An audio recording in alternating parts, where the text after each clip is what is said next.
청명하심으로 12월 19일 금요일 새벽 예배를 하나님께 올려드리겠습니다. 전능하사 천지를 만드신 하나님 아버지를 내가 믿사오며 그 외아들 우리 주 예수 그리스도를 믿사오니 이는 성령으로 잉태하사 동정녀 마리아에게 나시고 본디오 빌라도에게 고난을 받으사 십자가에 못 박혀 죽으시고 장사한 지 사흘 만에 죽은 자 가운데서 다시 살아나시며 하늘에 오르사 전능하신 하나님 우편에 앉아 계시다가 저희로서 산자와 죽은 자를 심판하러 오시리라. 성령을 믿사오며 거룩한 공회와 성도가 서로 교통하는 것과 죄를 사하여 주시는 것과 몸이 다시 사는 것과 영원히 사는 것을 믿사옵나이다. 아멘. 찬송가 542장 올려드리겠습니다. 542장입니다.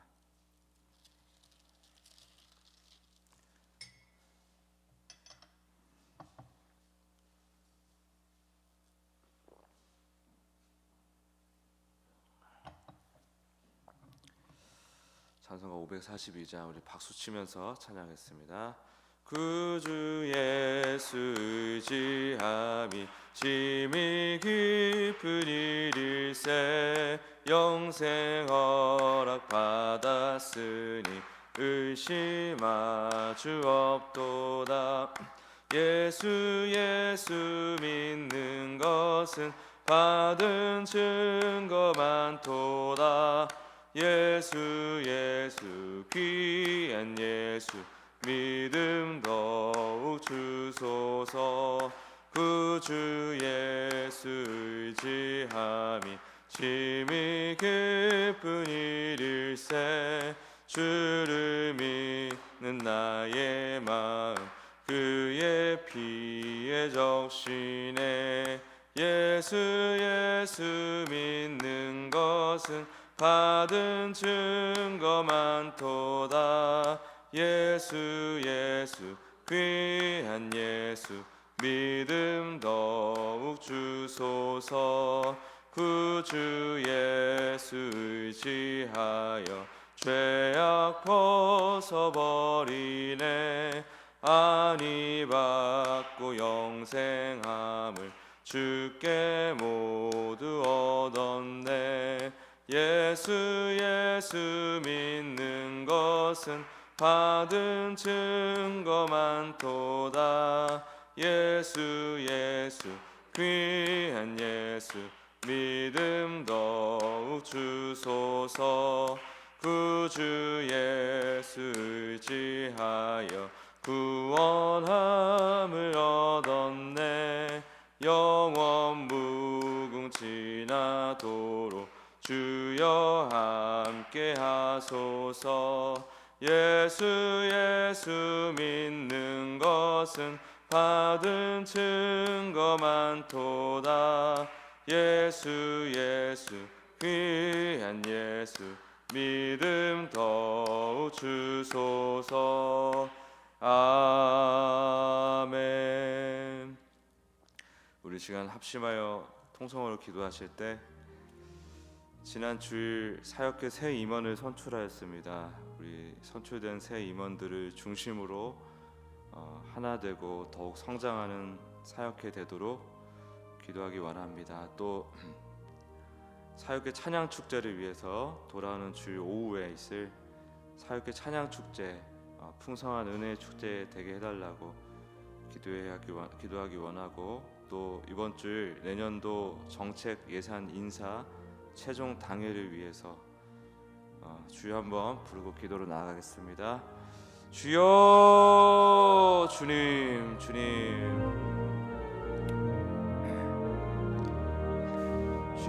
주여 감사합니다. 주님, 이 모든 것들이 하나님의 은혜라고 생각하고 아버지 잘 감당해 나갈 수 있도록 도와주십시오. 주님, 우리 새 임원들 사역회마다 새 임원들 선출하였는데 주님, 우리 새 임원들이 잘 중심이 될 수 있도록 질서가 재편되고 또 존중되길 원합니다. 주님, 은혜를 주시옵소서. 그리고 우리 찬양 축제도 하나님 은혜 가운데 정말 즐겁고 풍성한 은혜 축제가 될 수 있도록, 은혜 시간이 될 수 있도록 축복하여 주시옵소서.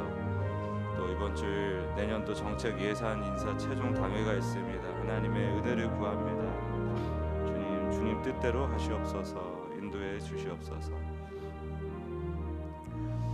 하나님 감사합니다. 오늘도 이 새벽에 우리를 부르시고 또 예배케 하시니 감사합니다. 주님의 은혜가 참으로 필요합니다. 주님, 우리 인생을 불쌍히 여겨주시고 도와주시옵소서. 교회에서 여러 일들이 있습니다. 주님, 우리 사역해도 하나님의 은혜로 새롭게 질서가 잡히고 또 존중이 되게 하여 주시고, 또 사역회 찬양 축제 가운데서도 함께하사 즐겁고 풍성한 시간이 될 수 있도록 도와주시고, 예산 인사 정책 당회를 할 때도 주님 뜻대로 하시옵소서. 감사드리며 예수님의 이름으로 기도드립니다. 아멘.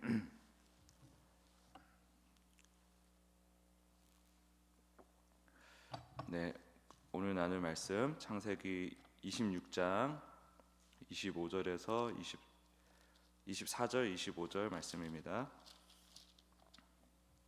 창세기 26장 24절 25절 말씀입니다.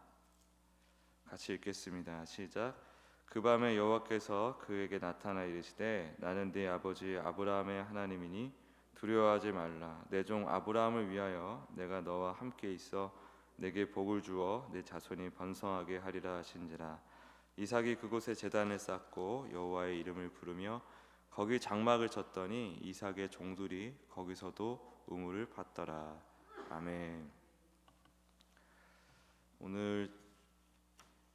오늘은 이 본문을 가지고 힘 빠지는 은혜라는 제목을 가지고 말씀 증거하겠습니다. 이삭이 브엘세바에서 불안과 두려움 속에 있을 때 하나님께서 찾아오시죠. 그래서 나는 내 아버지 아브라함의 하나님이니 두려워하지 말아라.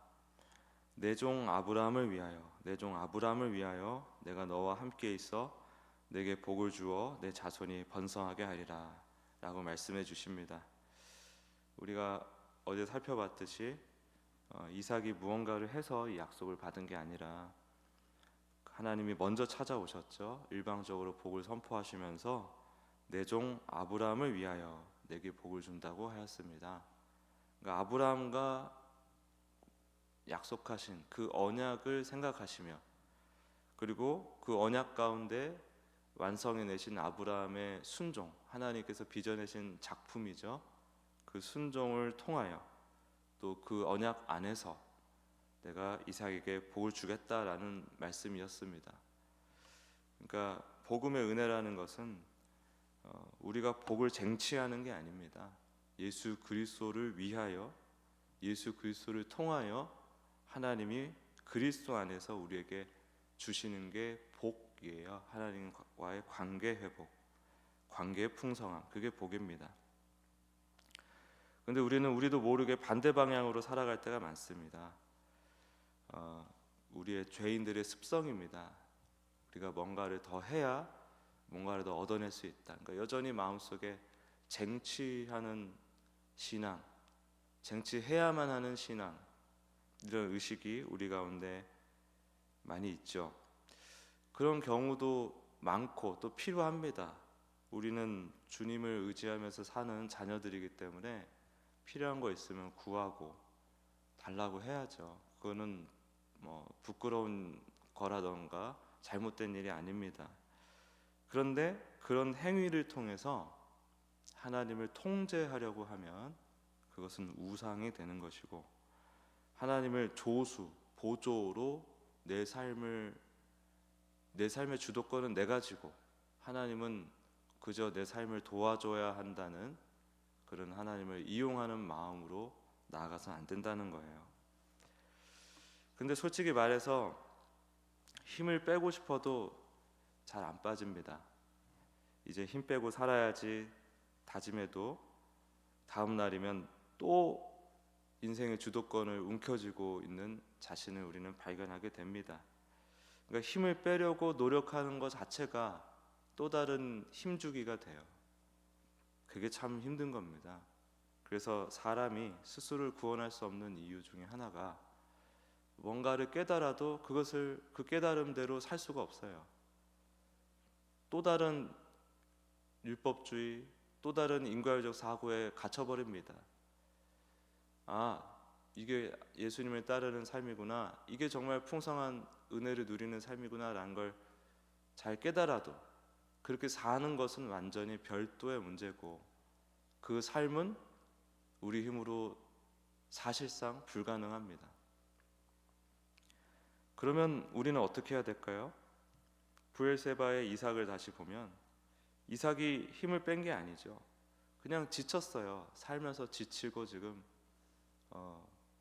너무 좀 힘들어하는 이삭의 모습입니다.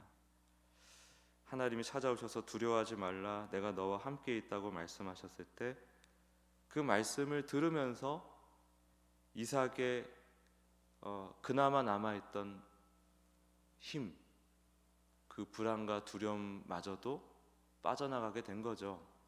하나님의 은혜로 이삭의 불필요한 그 힘주기가 이제 잘 멈출 수 있게 된 겁니다. 주님을 제대로 만나면 불필요한 힘이 알아서 쭉쭉 빠집니다. 억지로 힘을 빼려고 애쓸 필요가 없습니다. 주님 앞에 서면, 주님의 음성을 들으면 우리의 삶이 저절로 담백해지는 것이죠. 이를 위한 말씀과 기도여야 하는 것이고, 예배여야 하는 거고, 공동체여야 하는 것입니다. 주님의 음성을 함께 듣고 위로를 얻고 힘을 얻고 서로를 또 격려하고 살아내기 위해서 그런 우리가 돼야 되는 것이죠. 문제는 이거는 하나님의 일입니다. 근데 사람이 사람을 힘 빠지게 하는 건 잘못된 거예요. 공동체에서 이렇게 이삭과 같이 두려움을 느끼고 소진을 느끼게 하는 건 일부러 그렇게 방치하거나 그것을 정당화해서는 안 됩니다. 이것은 하나님의 일입니다. 누군가가 지금 매우 지쳐 있고 힘들어하고 한다면 우리 교회에서는 그것을 최대한 먼저 돌봐야 되는 것이죠. 우리가 하나님의 사자의 역할을 해야 되는 것이지 하나님의 섭리까지 대리하려고 하면 안 되는 거예요. 하나님의 섭리를 대리하는 겁니다.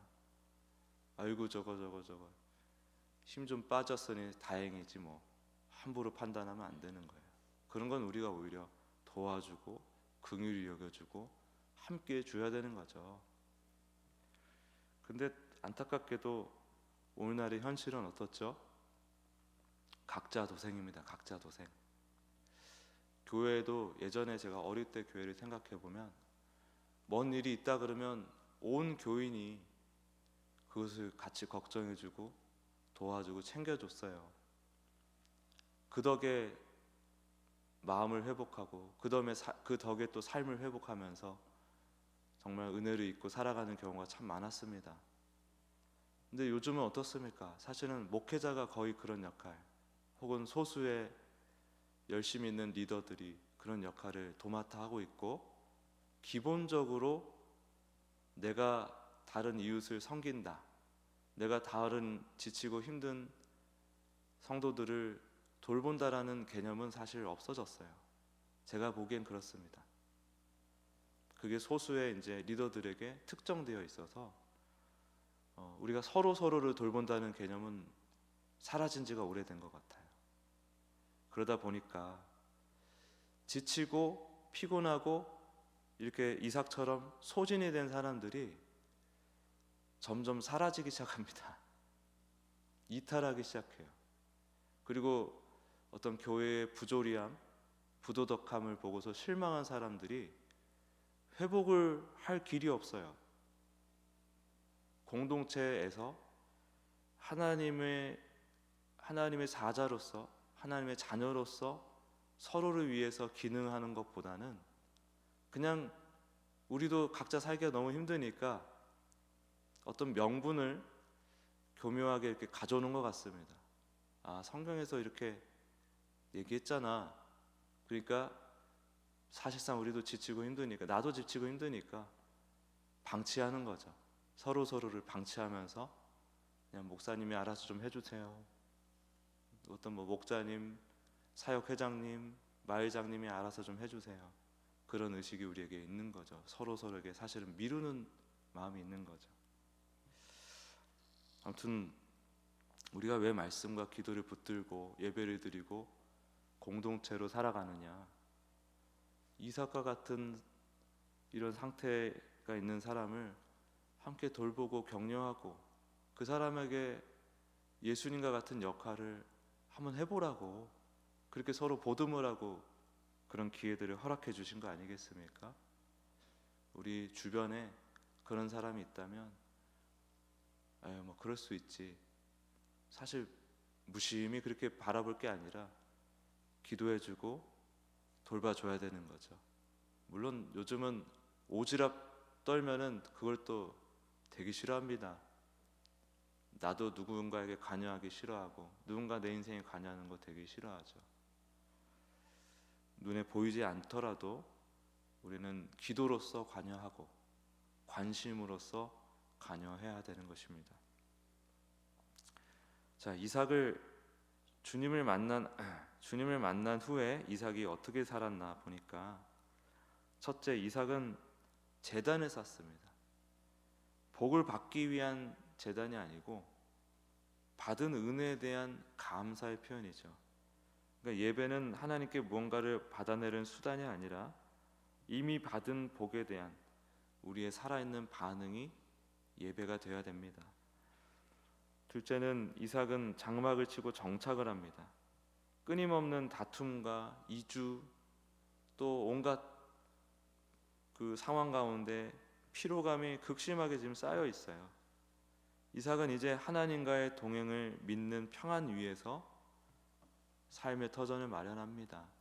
그러니까 굉장히 세상 살기가 힘들고 어려운데 하나님의 위로를 받아, 그래 하나님 믿고 평안히 가자 하면서 삶의 터전을 마련한다는 거죠. 환경이 좋아져서가 아니고 주님께서 내가 너와 함께 있다고 약속하셨기 때문에 누리는 평안입니다. 우리도 그 평안이 필요합니다. 주님이 나와 함께하고 계시는구나. 또 셋째는 이삭이 그곳에서 우물을 파죠. 우물 파기는 이삭에게 낯선 일은 아니에요. 전에도 우물을 팠고, 우물 판다는 건 생존을 위한 일을 계속 해나간다는 것입니다. 하지만 그 전에는 다툼과 불안 속에서 진짜 말 그대로 살기 위해서 판 거예요. 이제는 다르죠. 똑같이 우물을 파지만 그 마음이 달라졌습니다. 역시나 생존을 하기 위해서, 불안과 두려움을 해소하기 위한 우물 파기가 아니라 하나님께서 함께 하신다는 평안 속에서 일상을 살아가는 것이죠. 이삭은 자기가 힘을 빼려고 애쓸 필요도 없습니다. 이미 지쳐 있고 이미 힘듭니다. 근데 그 와중에 어떻게든 내 힘으로 살아가야겠다, 어떻게든 이걸 해결해야겠다, 그 힘을 애써 뺄 필요가 없었다는 거예요. 다만 하나님의 말씀을 들었던 것이죠. 두려워하지 말라, 내가 너와 함께하고 있다. 그 말씀이 그를 변화시킨 것입니다. 그 말씀이 그의 삶을 담백하게 만들었습니다. 그래서 힘 빼야죠. 그런데 힘 빼려고 애쓰지 말고 주님을 만나는데 애를 써야 됩니다. 힘써 주님을 만나면 힘이 빠집니다. 힘을 빼기 위해 힘써 주님을 찾고 만나는 삶, 우리의 열심을 주님 만나기에 쏟아 부어야 하는 것입니다. 연약함과 두려움을 가지고 주님 앞에 나아가십시오. 저도 요즘 절실하게 주님의 은혜를 구하고 있습니다. 주님 위로해 주시고 회복시켜 주시고 힘을 주십시오. 저는 믿습니다. 주님께서 응답해 주실 거라 믿습니다. 그곳에서 내 종 아브라함을 위하여, 내 아들 예수를 위하여 내가 너와 함께하고 있다라는 그 음성을 들으시는 모두가 되시길 예수님의 이름으로 축복합니다. 기도하겠습니다. 하나님, 우리의 지치고 상한 마음을, 상한 삶을 헤아리고 보아주는 분은 주님밖에 없습니다. 주님께서 말씀해 주시고 위로하시면 그 힘든 와중에서도 새 힘을 얻고 평안 가운데 일상을 감당해 나갈 수 있습니다. 주님 말씀해 주십시오. 위로해 주시고 또 약속을 다시 한번 생각하게 하시고 주님께서 우리를 위해 나를 위해 행하고 계신 그 일, 행하신 그 일을 우리가 바라보게 도와주시옵소서. 주님, 지치고 힘든 자가 있다면 먼저 찾아가 주셔서 그 마음을 어루만져 주시옵소서. 주님의 은혜를 간절히 구하며 예수님의 이름으로 기도드립니다. 아멘.